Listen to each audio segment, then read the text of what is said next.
I'm Amy Walter. I'm excited to welcome you to this special edition of the Odd Years podcast. We launched this podcast in early 2023, an odd-numbered year, because even though national elections are on something of a hiatus, the issues, trends, and personalities that impact electoral politics are always in cycle. And today's conversation is exactly the kind of conversation we envisioned for this podcast. A conversation where those of us who appreciate politics, elections, and campaigns can dabble in other areas of interest. On November 7th, I had the pleasure of speaking with two deeply thoughtful and intentional people who have converted their passion for politics and history into a captivating series that launches its fourth season, quite literally, on November 10th. I'm talking about one of my favorite shows, AppleTV's For All Mankind. If you've seen the show and you're familiar with our work here at the Cook Political Report, you'll understand why I spend so much time with the season opening montages and the electoral maps that define the presidential winners in this alternative world of historical events.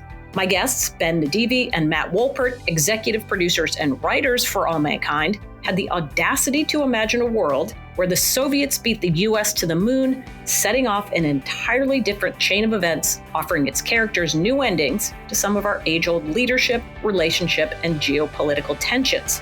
We are taking our odd pod to a whole new universe with Matt and Ben. I hope you'll enjoy our conversation as much as I did.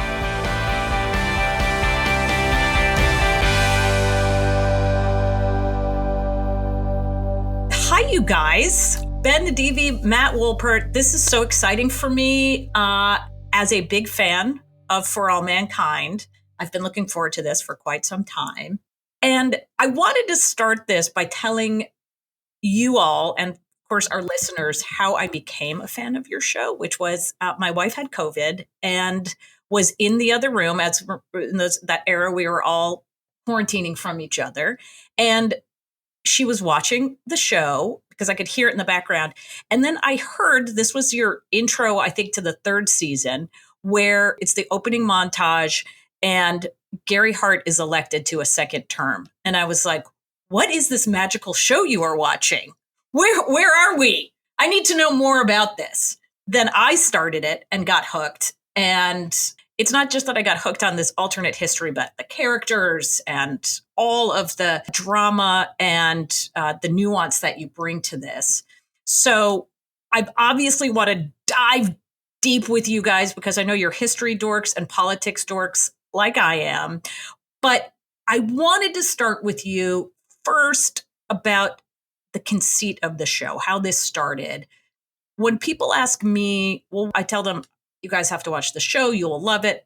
They ask me, what is it about? I say, oh, well, it's 1969 and it's the Soviets that win the space race, not the Americans. And we start from there and go forward. Is that how you guys thought of this show? Did it start as what would happen if we lost the space race? Or did you start with, we want to make a show about NASA and all the cool things about space and the characters there? Yeah, it did start sort of in that second way you're describing, where we had been really fascinated with the American space program in different ways. When we first learned about the history of Wernher von Braun and all of that complicated stuff, we were like, wow, there's something really interesting in this. It's like a very gray world, but it has these idealistic elements as well.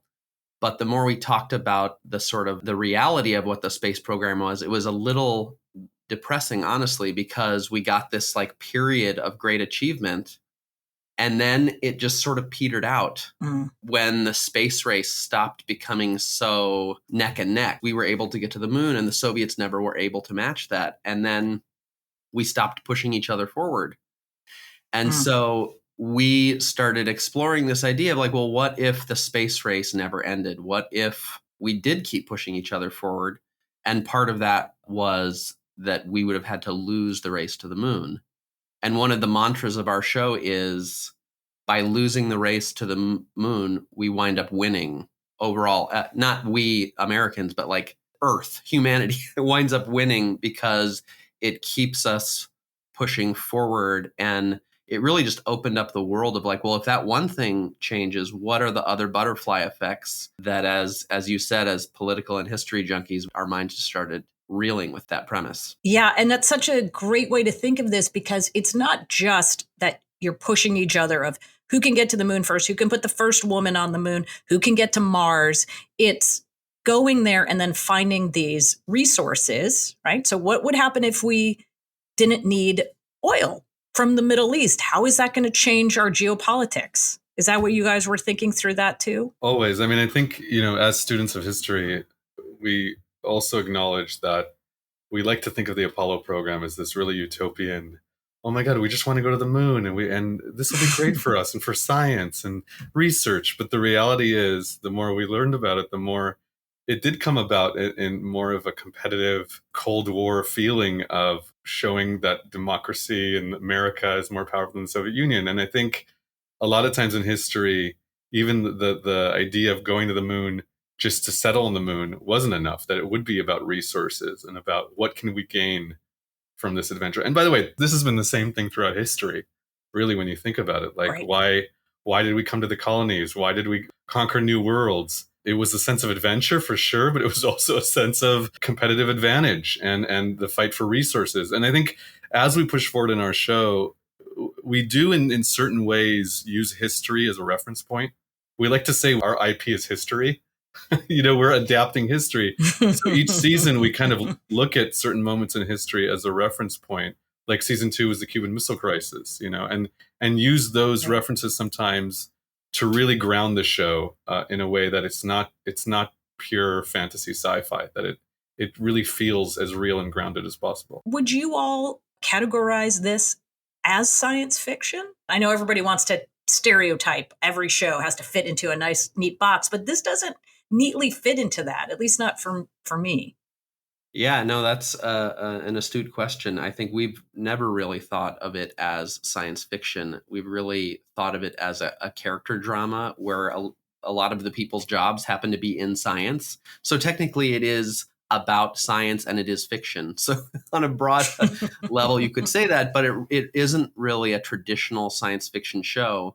I think for Ben and I, what we've always been the most intrigued by with this show is the ability to tell the stories of characters' lifetimes, because we jump a decade every season. So you're able to see, people you met in season 1 as either a young girl or as a young father. You're now seeing them in, that young girl in her 40s, having risen up and being successful, or that young father and all the ups and downs of his life, and now he's in his early 70s. And being able to have that scope of storytelling has just been such a rewarding and unique experience as people who tell stories for a living. And it is one of the things I also enjoy so much is the richness of these characters. And that's what I wanted to ask you both. Did you start with a very clear idea of who the anchor characters were? I have my theories of who the anchor characters are, but I'm curious how you guys started that. We did. When we started this out, we had a 6-7 season arc in mind, and we had the core characters. But we also knew for the show to work, where we're jumping in time a decade each season, that our core characters in season 1 probably won't be our core characters by the end of the show. And that we didn't want to make that a one fell swoop transition. We wanted to kind of bring new characters in as older characters leave. Otherwise, the show becomes about 5 120-year-old astronauts by season 7. So it was out of necessity. But I think, like Matt said, it was an interesting creative challenge as well. I think even the first episode, when you watch it, it's so different than the third episode. We really wanted to show the butterfly effect. I think there's been a lot of alternate history in fiction that's dystopian, that shows how dark things have come. The Nazis won. Let's jump in time 50 years later, right? Right. We really, really wanted to get into seeing the change as it was happening. So that meant starting the show with a world of a NASA program run by white men, white hot pilots, hot shot pilots from Right Stuff, and then seeing the change happen from episode to episode. And I think got kind of embracing that change. And so there were big characters in the show that didn't even appear until episode 3. And that was very intentional, but also very counter to kind of the traditional TV model of how you would tell a story. And that you make rocket scientists interesting. I mean, Margot is, I think, your core character here, coming in as a young woman in an all-male field and watching her development. Is there somebody that's been easier or harder to write about that as you've been going through this, as you're aging them through these years? It's a really interesting question. I wouldn't say one is harder or easier than the others. I mean, there are ones that I relate to more than others. Like I relate very much with Margot, probably the most of all the characters in the show personally. But I think one of the things you have to learn to do as a writer is to be really empathetic and to sort of put yourself in the mindset of whatever character you're writing at that moment.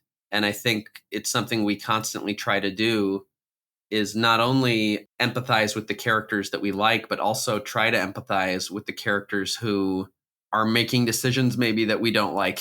Like in season 1 with Deke, when Ellen comes out to him, it felt very important to us that he react in an authentic way to that man at that period in time, even if he was a beloved character who was doing something that everybody was like, no, just accept her for who she is. Right. But it felt like a true moment. And it felt also like that moment would really have an impact on Ellen's character arc going forward in a way that it was going to take her a long time to overcome. Yeah. And that felt like a really powerful story. Yeah, that's a challenge. I always think as you're writing from a historical place is not to put our own 21st century values into these characters. And it reminded me, PBS had a show where you would go and live in like colonial times or live in Victorian times, and you couldn't break character, and so the women were furious because they were like, he doesn't speak for me. And right. The men were like, actually, we do speak for you. You don't. And then one woman, her job was to be the scullery maid. And she's like, so I'm sorry, hold on. So literally all I do is sit here and scrub these pots. And they're like, no, that's it. Like you don't have there's no other thing for you to do. And that's what I wanted to get to. There was this line I heard from one of you when you were describing the show, saying that even as you're going through these difficult times in history and keeping true to the moments, those moments in time or that era, that there's an optimistic thread that runs through it. And Ellen certainly seems to be one of those. It's that there's a woman elected president. There are women that go to the moon. There are women heroes. There are African-American characters, women who are heroes and are the centerpiece. But tell me what else you mean when you say that there's an optimistic thread here. We'll be right back with more from the Odd Years. Hey everyone, thanks for tuning into the Odd Years podcast. We hope you're enjoying the interviews, but we need your help. One of the best ways to support our podcast is by leaving a review on your favorite platform. Leave just a few words about what you like about the show. Your review not only helps us know what we're doing right, but it also helps other people find the Odd Years. And speaking of helping other listeners find the Odd Years, please share your favorite episode of the show with someone you think might enjoy these conversations. On behalf of our entire team, thank you for your support. And now, back to our conversation. Tell me what else you mean when you say that there's an optimistic thread here. I think it's aspirational in a way, right? But the idea of being able to see someone's trajectory over their lifetime. For instance, like Aleida Rosales, that character, seeing her as a girl, and then she rises up to become one of the head engineers at NASA. Or even the case of, Ellen Wilson or Tracy Stevens. I think to your point earlier, which is interesting to me, I remember we struggled in the beginning when we were casting the show. A lot of our female actors were struggling with the idea that they're just playing housewives, that, wait, I don't understand what, is that the extent of my character? I'm the wife of an astronaut. I want to be more than that. I've done more than that. And we had to explain to them, no, we're starting you in this place because we want to build what the world was like, not look at things as they are today, but as they were then. And then you'll see the trajectory. And Ellen's was definitely the most fascinating because I'll never forget our first meeting with her when we said, first of all, you don't appear till episode 3. And you have not many words to say in that first episode, but you end up becoming president of the United States of America. And I remember she was sort of taken aback. She was taken aback by it. And, even in season 2, I remember there were times Jodie, the actress who plays Ellen and who is unbelievable actress, I remember came to us and said, are you sure I'm still going to become president of the United States? And I think, in the back of our minds, one of the interesting challenges of the show from a writing perspective is we have these threads. And usually in a season, you have a thread you work these threads out like a puzzle piece from episode 1 to episode 10, right? So you build these story threads, and then by the end of the season, they come together. Matt and I also have threads that are going on over seasons. And Ellen was one of them, the idea of we knew, yes, she has her own storyline in each season, but there's an overarching storyline about her character. So to get back to your question about the optimistic, I think we set out to make a more optimistic show that's not dark, but at the same time, we want it to feel realistic. What we've noticed in history and throughout history and today is whenever there's been progress, there's also been pushback. I mean, we're witnessing that all the time. And so, yes, the road to the optimistic future is very bumpy. We wanted to kind of really capture that bumpiness with the show. But I think we aim to kind of convey that by looking up at the stars, by going deeper into the universe, we learn more about each other and what we're capable of. And I think it's hard sometimes with the news we hear every day to be optimistic or to work on a show that's optimistic. But it's something we really try to hold ourselves to with this show. And I think the characters, for the most part, are the ones who really show that growth and that potential. A very good way of thinking through that. I want to dig in on, as I said, when we began this, the montages that you put together, which I've been obsessed about. Ben probably told you this, Matt, because that's how I first reached out to him. As you said, this is a device to get us from one season to the next, because there are 10 years that happen between each season. And what I love about them, because I watch them and then I hit pause and then I look in there, all the Easter eggs that are hidden in there, the ways in which you choose to keep some things that we all know happened during this era, like, certain big movies that were a hit or superstars that died or whatever, but then just change little things like Michael Jordan now suddenly playing for Portland and not Chicago, John Lennon surviving the assassination attempt. But then there's the political piece as well. As I said, how did they decide Gary Hart becomes president? So can you guys tell me first of all, how do you put these together? Do you just sit around like all year going, wouldn't this be cool if Michael Jordan didn't play for the Bulls? Wouldn't this be amazing if John Lennon lived and then there were Beatles reunions all the time? And then we're going to have Al Gore win, but not Bill Clinton. So, how do you do that?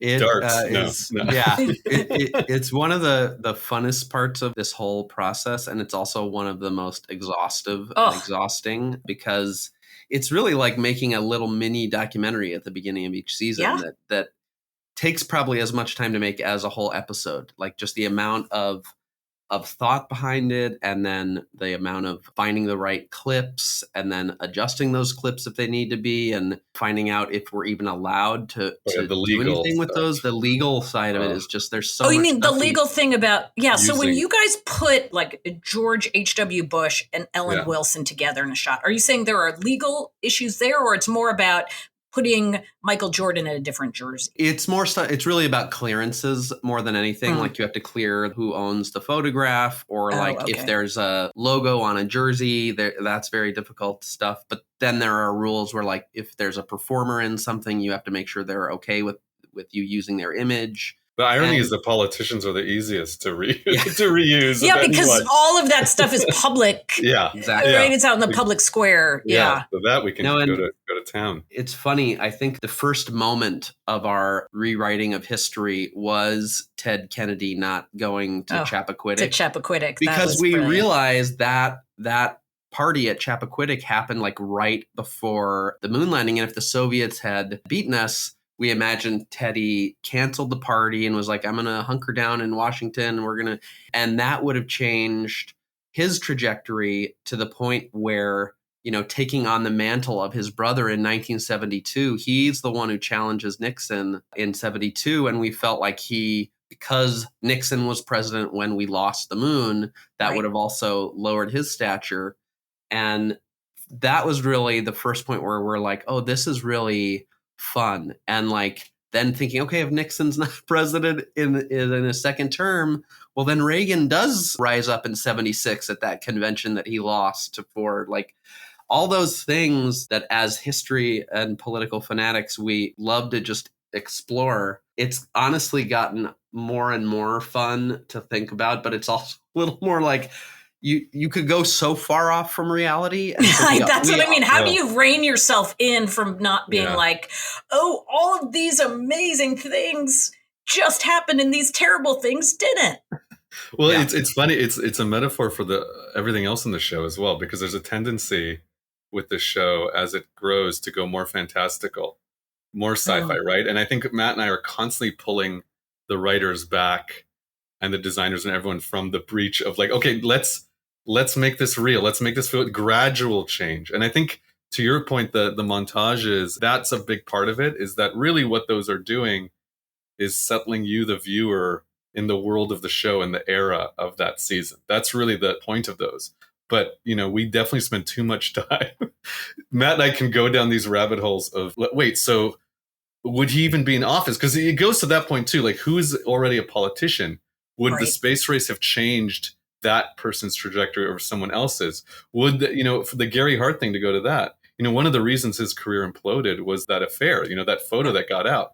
But in a world where Ted Kennedy's affair in our alt history comes out while he's president, the feeling we had is that the public is a little more desensitized to that kind of news, allowing Gary Hart, who at that time, by the way, was definitely the favorite and definitely the front runner. So in our mind, okay, in a world where a presidential affair was already in the news, what happens is people get desensitized to clearly look what's happening now. Like people get desensitized to that kind of news, and suddenly Gary Hart's having that affair or that photo wouldn't implode his campaign. So those are the kinds of thoughts, the paths we go down. And sometimes we definitely in the room have to stop ourselves and go, okay, let's talk about our main characters again and the focus on the spaceships and the Mars colony and not this. We can't spend too much more time on what would the electoral college map look like for Ellen Wilson, right? By the way, don't think I didn't notice that you guys took a shot at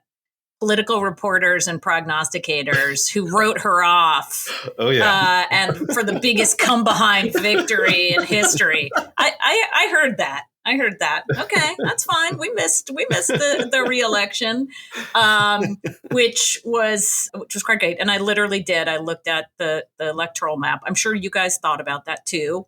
We did. Oh yeah. As you're doing, what states is she going to win? The fact that you have Al Gore winning Florida really was just a nice the cherry on top of the that may have been our personal feelings kind of bleeding in there. We're like, let's just a few votes here and there. No, but even that, we didn't want it to just be, well, let's have him win Florida. We actually did the Alien Gonzalez thing. I mean, that was definitely the news story that made us think an Al Gore could win in our alt history versus in real history. And of course, one of the things we loved with this concept is that instead of him going up against George W. Bush, he goes up against the father, George H.W. Yeah, that's right. Yeah, also right. A man who we actually have a lot of respect for as a politician and what he's done. But yeah, we're fascinated with political figures, but also political figures that are forgotten by history. We're obsessed with Jimmy Carter. We're obsessed with Lyndon Johnson. So I think a lot of these places we go to in the room, in a way, are an escape for us. I mean, that's our. A lot of writers talk about they talk about what they're going to have for lunch and as escape from writing. I think for us, it's this. When we were starting as writers, one of our rewards for ourselves, we would be writing all day and we would stop around. I mean, Matt, I think it was around 3 p.m. to watch McLaughlin Group, just the two of us, every day. That would be our our post lunch reward for getting work done. So just to tell you what kind of writers we are. It tells you everything you need to know about us. It does. It says you guys would be so welcome here at the Cook Political Report. We would have a lot to talk about. Well, this alternate history gets me to this question, which is, as the timeline is now starting to catch up to us, right? We're now in 2003 in season 4. The characters are on Mars with this base there. If you fast forward 10 more years, well, gosh, it's starting to feel like the kinds of things that, at least for an older person like me, 2003 doesn't feel that long ago. Yeah. Certainly 2013 doesn't feel that long ago. Yeah. Does that make it easier or harder? I think it makes it a lot harder, at least speaking for myself, because it's so recent. So everything is so top of mind. Yeah. But it's also our alternate reality is further and further away from reality. So it gets harder to find those ways to keep it connected. I mean, one of our dreams with the show when we first conceived of it was that I guess it would be in the 6th season. There'll be a season that takes place in the year that it's airing in. So it's airing in 2025 or whatever, and it takes place in 2025. And the viewers will be able to sort of look at their world out the window and then look at our world in 2025 of For All Mankind and sort of compare the two. And that kind of is at the heart of that optimism of the show, or the aspirational quality, is like that juxtaposition really does embody like what is possible if we just change little things that can grow into bigger things. If you can give us a spoiler, are we driving Jetson cars? That's really all that I need to know. It's so funny how that isn't that the first thing everybody comes anybody who grew up in our era, that is the first thing we think of is we're all going to be driving Jetson cars. Forget about Mars or other breakthroughs in biomedical, all of that. It's like, I want to be driving a jet. I know it was like the flying cars and the flying hovercrafts and the hoverboards, like all those things that we'd be so disappointed if we could look ahead and say, "Oh, we're so terrestrial. We're still just doing this. We're still walking around at our feet." No, it's interesting though that one of the things we noticed in a lot of great fiction from the past, when they project the future, they always overshoot, almost always overshoot. It's always like a more fantastical future than the future you find yourself in when you reach that date. And look, maybe that's aspirational in and of itself, is this idea that we hope the world will advance that much. And I think, that's sort of what, inspired the show in many ways. Like the space race we were promised. In the 70s, the goal wasn't to land on the moon and stop. There were plans for the moon, for Mars, for bases, for sea, all this. And I think when the competition dried up and there was one superpower, there was less of an incentive. And I think it's not a coincidence now that there's competition rearing up again, not just with China and Russia, but also from corporations. I think there's again this push into space, into the moon. And it's fascinating to see that happen literally as the show has kind of continued over the last 5-6 years, see that start to kind of peek its head again. That's exactly where I was going to ask you about, because obviously Elon Musk was around when you all were writing this show, but the intense focus on space travel, Jeff Bezos now getting into this as well. And then where you have the Chinese saying, we're on the dark side of the moon, right? This is all happening as you're writing the show. Is that right? Or was some of this happening in the run up to your writing it?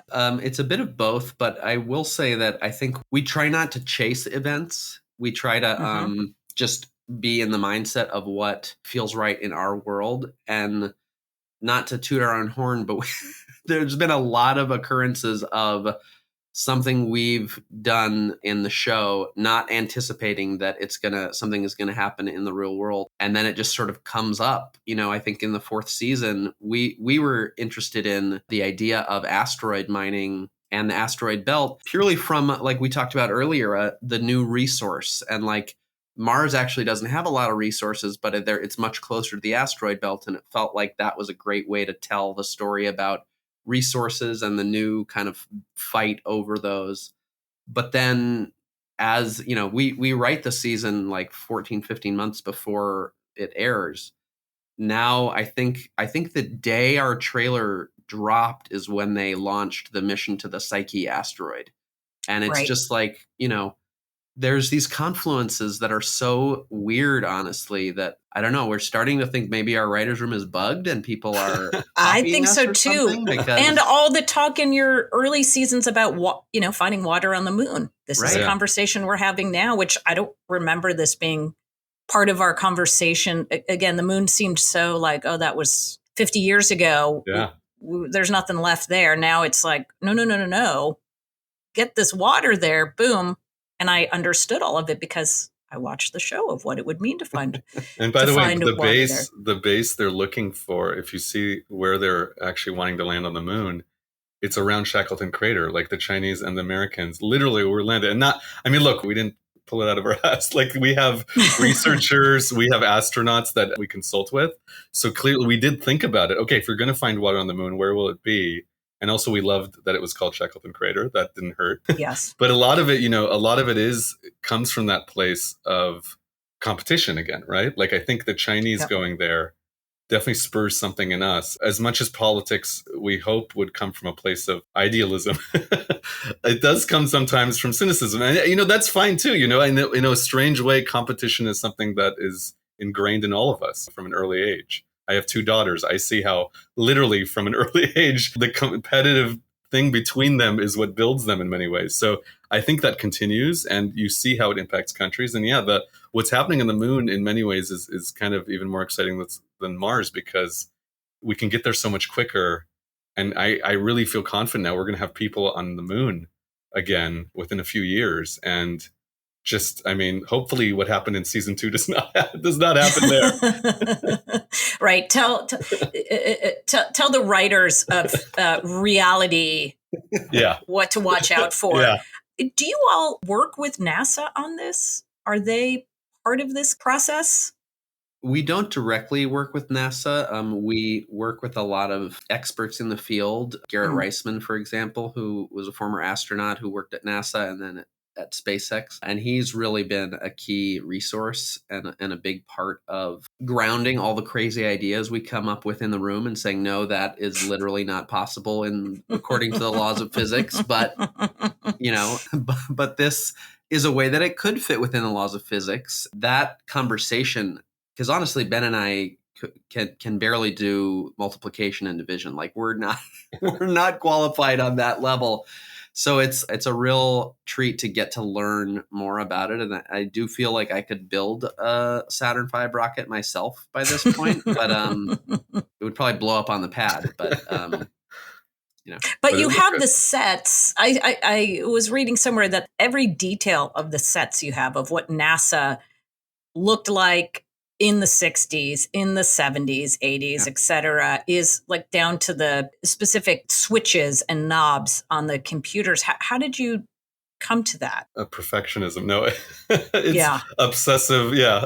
Obsessive detail. I think what is important to us, there's a lot of these sci-fi shows where you see people like pushing buttons in the background. It's just like lit up buttons and they're just pushing them. Yeah. That drives us crazy personally. Yeah. So, part of the goal early on was one, we never want to have that. Like when someone's doing something, even in the background, even an extra, they're doing it with intention and there's a reason to what they're doing and why they're doing it. And so the designs also, it was really important to us, especially because it's an alt history, to have a respect for the history of how these buildings, how these sets looked, how they looked in reality in the 70s.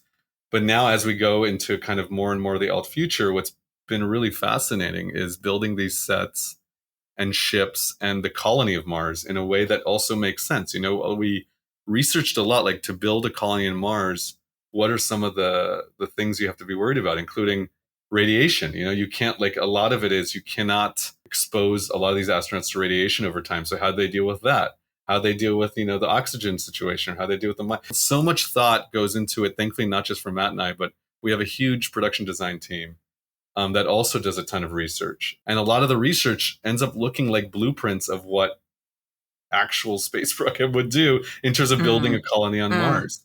So to Matt's point, it sort of becomes, you have to become a real expert in a subject that you're just writing fiction about in order to make it feel grounded. And I think the more we're going into the future, the more that science starts to become a little theoretical, in season 1, a lot of the arguments, or there weren't arguments. It was like, well, this is what happened. This is the blueprint. This is what you can use.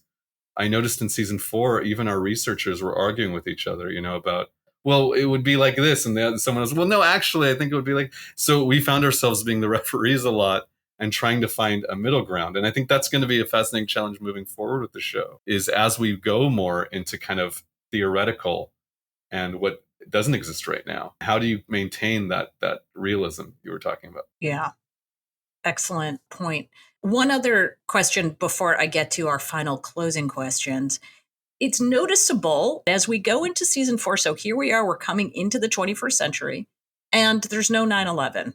I assume that was deliberate. It was. Is this because of a broader, the butterfly effect, that what brought us to 9/11, all of those different factors were not in play in this alternate history? Or was this a way to tell the story about the other geopolitics that are going on? A lot of it out in space now. We have not just the Soviets, but you guys are introducing North Korea now into this season. Yeah, absolutely. I think, the way we thought about historical events like 9/11 is that they tend to be the culmination of a lot of things that happened a lot earlier on, and the way geopolitics plays out over decades. And so for us, the root of that choice was a couple of things. We establish in between seasons 1 and 2 that the Soviets really didn't engage in Afghanistan in the way that they did because they were putting all of their resources into their space program to try to get up to the moon. And so the Mujahideen fighting against the Soviet invasion really didn't take place there, which was the training ground for a lot of that early Al Qaeda fighters. Yeah. And the other big element, something you brought up earlier, was this idea of nuclear fusion taking hold in the third season and becoming like a clean energy resource for the world. And I think a lot, unfortunately, a lot of the reasons that we had a character develop nuclear fusion as this clean energy resource that kind of changed the dynamic of the world. And unfortunately, in our history, a lot of the reason that countries focused on that region was because of the oil resources within it. And so I think we really felt like that would have changed the trajectory of that major event in a way. Lots of other bad stuff happens in our show. It just felt like that particular event was a seminal one that would have been different in our world. Yeah, I know you. I mean, you killed some of my favorite people, but whatever. I'm not holding it against you. It's all right. It's fine. I get it. You got to do it. It's for the show. But yeah, really. Yeah. Some of my people. We're definitely creating some enemies. Some of them. You are. But not real enemies. I just, maybe you can bring them back in a montage. Yeah. It's one of these days. Flashbacks. Have a whole flashback season. We can hang out with Tracy again and Gordo. We'll be right back with more from The Odd Years. The Odd Years is brought to you by the Cook Political Report team. It's our way of sharing the questions we love to ask and the conversations we enjoy having behind the scenes. If you'd like to explore more of what we have to offer, consider subscribing at cookpoliticalreport.com/subscribe. Odd Years listeners can use the discount code ODD10, that's odd the number 10, to save 10% on any subscription. This offer is available only to new subscribers. And now, back to my conversation with Matt and Ben. All right. Here is a question that we ask all of our guests, which is, obviously, we cover politics. So if you think back, this could be at any moment of your life, someone who was in politics, politician themselves, do you remember meeting or encountering that had an impression on you? Or it's just someone who left that impression on you, even if you didn't actually meet them, but you're like, I remember the first political figure that really stuck with me was this person. I think for me, it's kind of a weird answer, but apparent when you watch our show. For some reason, when I was young, I watched All the President's Men when I was like 10. And I was just fascinated by the idea of a president who wasn't a good person. And I was like, wait a minute, there's something weird with this. Like, they're supposed to be like the best person in the country. And he was a criminal. And so since that point, I have just been obsessed with Richard Nixon, to the point where, like, in my office, I have this old Mad magazine that it says Mad salutes the big con, and it's Nixon and Agnew dressed up like the guys from The Sting. And it's just it's a great, but for me, Nixon has been kind of a huge, fascinating figure. Yeah, Ben, do you have anyone? I mean, there's so many, honestly.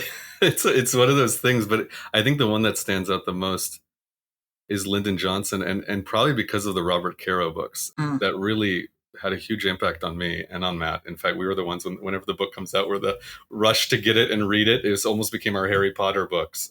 Again, one of the things that you did for fun in between writing. Yes. I'm going to dig into a 2,000-page book when I'm not. Yeah. Yeah. This is the same 9-year-old who would run to watch 2020 on Friday nights and hang out with his kids. So that tells you about that. But those books, I mean, what they did is they peeled back the life of Yes. this politician in a way where you saw from very early on what impacted him, what changed him, what molded him into the effective legislator he later became. But also it showed warts and all. I think that's what I really appreciated about that. It gave you a real glimpse of the person, not just the figure. And really being able to go into a 2,000-page book allowed Kara to do it. But yeah, it's something that Matt and I talk about, like, wow, how great would it be to kind of be able to do that story as a show, to really show the story of a politician from the beginning to the end of his career in a real complex, deep way. So that to me is one of those books I think about a lot, and not only just when we talk about politics or news, just storytelling in general. I think that politics is a fascinating form of storytelling. I think storytelling is a part of what makes politics so entertaining to us. And the fact that the stakes are so high when it comes to it, it's something that we lean into the show in a big way because we feel the interplay between space exploration and politics has been key element from the very beginning and continues to be. That's the one that really stands out to me. I assume you've both read What It Takes, Richard Ben Kramer. Yeah, that's Absolutely. another good storytelling. Very good. I mean, just a beautifully written book about, the humans behind the names. I absolutely agree with you.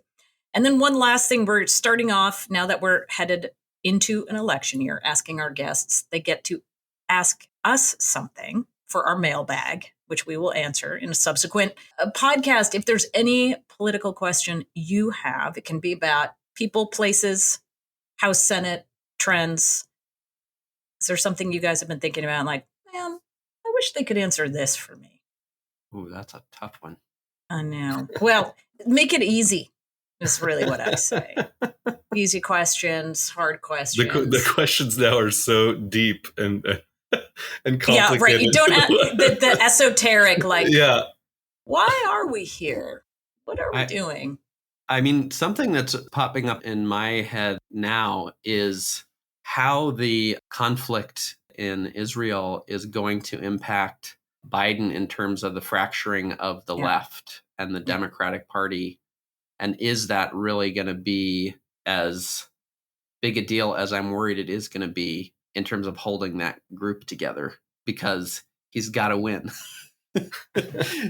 So I'm just, every little group that starts to grumble and go off, I'm just concerned that it's going to go a different way if we can't hold this big tent together. It's interesting. That's an interesting question. All right. Question number 1 for Matt. Ben? I think it's interesting, maybe a branching off that question in a way, with how the Jewish vote may change in this election, because I'm Jewish, and I think there's a history of the Jews in America voting liberal, voting Democrat. I mean, really forever, and I'm sort of, I have pride in that, so in a way that I feel I can sense that this fracturing of the left is also cyclical. It's happened before in history, and it's really like in the 70s, 80s it happened. And there is a concern, is that happening again, and will that impact the change? That's not a real question I'm asking. Yes, I'm asking it. No, but it is. These are really salient questions about the coalitions that right now power the two parties. And what I love about covering politics, and it's also, I think, from this conversation, what you guys love writing about is the complexities, right? And that as you go from decade to decade or year to year or personality to personality, those coalitions change. Every politician thinks that they're going to be able to keep the one before it, right? I just need to turn out the Obama coalition. Yeah. We just need to win over the Bill Clinton coalition or the George W. Bush coalition. It's like, no. Every one of these people who win, they have their own coalition. Yeah. A lot of it, it does pass down because it is just like the base, and it's going to go wherever the party goes. But a lot of those pieces, who shows up, who stays home, is driven by the person in that job. And then you think about big effects we've been seeing, right, over the course of the last 25 years or so, this fracturing on Israel happening, but it was within the Democratic Party, and it was really sort of academic and theoretical. Yeah. And it's obviously no longer theoretical. Yeah. And so you're right. What is this going to tell us about Jewish younger voters as they're coming of age during this time, which would be another fascinating. You guys can write a whole screenplay on this. No, I mean, it's funny. As you're saying that, I was thinking about our Ellen Wilson coalition, because a lot of it is, to that point, a lot of times what gets a lot of the attention is the loud voices on the right or left, but America tends to vote in the middle. And I think that's what we felt led her to that reelection, was she was able to grab the middle in a polarizing time. So I think that's always been, I think, the appeal of Biden, but it's a tricky one in a polarized world. How does he maintain that? How do you do that? Yeah. Are we going to see Ellen Wilson ever again? We never say never, is what we'll say. But she's a former president now. Yeah. Well, exactly. In a way, we kind of look at it like through a story arcs of a character, and we always felt that was the end of her arc. Yeah. Although the idea of like an ex-president private detective on Jupiter is an interesting spin-off we could go to. But it's hard because, one, we love the character, but even more, the actress who plays the character it was such an amazing partnership, and the ability to work with her and see, not only see the growth that she imbued that character over seasons. If you watch who she is in season 1 and then see the evolution, like, I remember saying, okay, if you're president, how you can convey like that weight all of a sudden, how do you grab that? And Jodie took to it so amazingly. And even in a way that, as high as our expectations were for her, exceeded our expectations. That arc over 3 seasons is one of the things I'm most proud of on this show. And it's in large part to what she was able to pull off. So again, we will work with her again, no doubt. It just feels like, as a terrible fact of the show, we kind of have to move on. Yeah. I mean, you kind of got to go. You're just an ex-president now. Just ask all the other ex-presidents. Yeah. No one else is like, oh, can I make a show about you? They're like, no, stay on wherever you are. I know. It's so strange. It must be, that whole I always thing. think about that, like Obama younger than Biden, yet he's out there, and there's this weird thing of like, no, your time is done. It's like, I'm younger than both candidates for president. It's such Isn't that so weird? Reality. Yeah. I think about that with Bill Clinton all the time, right? So he must have been, in his mid-50s when he left office. And so you're alive and watching your legacy get rewritten constantly. Yeah. He leaves he's the most popular Democrat ever. Yeah. And then 16 years later, his entire party, including his wife, as she's running for president, distance themselves from everything he accomplished, right? Yeah. We don't do NAFTA. Yeah. Don't ask, don't tell. Yeah. Welfare reform, the crime bill. Yeah. And he has to, and he's watching it happen. Yeah. It's one thing when you say, this is happening after you're gone. So it's a fascinating thing to be. We want younger presidents, and yet we live longer. So they then have to be in this awkward place where, what do you do for the 30, 40 years left in your life? Yeah. You make TV shows. That's what Obama said. There we go. Yeah. Well, that's true. He did do Netflix. Okay. I got it. So there is something beyond being president of the United States. Right. Yeah, this is much cooler. I would totally do this instead. You guys were so fun. Thank you for doing this. I'm really excited for the show to officially kick off. And believe me, we'll be telling everybody that we know to watch this and to start. I know people like binging. That's why this is also perfect. Start in season 1, people. Yes. It's really, could you jump in season 4? Sure, of course. But you will appreciate it so much more if you get yourself from season 1 to here, especially our Ed and Margot characters, who have been quite interesting. I can't wait to hear more about her as we go through the season. Oh, yeah. Our Soviet dissident. That was particularly fun to shoot in the winter in Bulgaria. So, were you really? Oh, yeah. Yeah, it was, it was very important for us to find a place that felt as close to that era of the Soviet Union as possible. And so it was really, that storyline has turned out really in a great way. And we're excited for people to see it because it's unlike anything we've done on the show really, before. as I said, we got to get into season 4 to see more of it. But I've really loved her character. Really. It's you guys have given her so much. No, and for her to start in season 4 back in a place like where she was in season 1, back at the bottom, having to work her way up. Ren Schmidt, who plays Margot, really the challenge of like, I'm separating you from the rest of the cast. You're going to Bulgaria in the middle of the winter as the war in Ukraine is raging close by. It was definitely surreal because we were putting, Soviet soldiers and Soviet flags everywhere in Bulgaria as the war was happening. And you could just see people in the street doing double takes of like, what's going on here? What? No, we're an alt history show. Don't worry about it. Yeah, but it was definitely a surreal experience over there. But like Matt said, it kind of was perfect to convey what we needed to convey and to really have Margot feel like she's in that world. Mm-hmm. Well, it definitely feels like that from here. I was cold just watching it. So it worked. So tell her it paid off. Will do. Having to wear all those layers in Bulgaria. Well, thanks again, you guys. Really appreciate it. Good luck with the kickoff. Thank you, Amy. I'm looking forward to seeing seasons 5 and 6. Thanks, Amy. It was a lot of fun. Now that you've heard a bit more about the montages that help viewers bridge the decades between the seasons of For All Mankind, I hope you'll enjoy them in a whole new light. It's a feast for those of you who enjoy Easter eggs tucked into shows like this. I'm so grateful to Ben and Matt for joining us and for creating a universe where the sliding doors bring us an opportunity for optimistic outcomes in even the most difficult of circumstances. On a closing note, we'll have more to say in response to Ben and Matt's mailbag questions for us when we launch season 2 of The Odd Years in 2024. Now, if you'd like to ask a question of me or of my Cook Political Report colleagues, and be featured in an upcoming episode of the pod, please call 202-739-8520 and press 8. Be sure to leave your first name, city, and state with your question. Until next time, thanks for listening. I'm Amy Wolpert, and this is The Odd Years.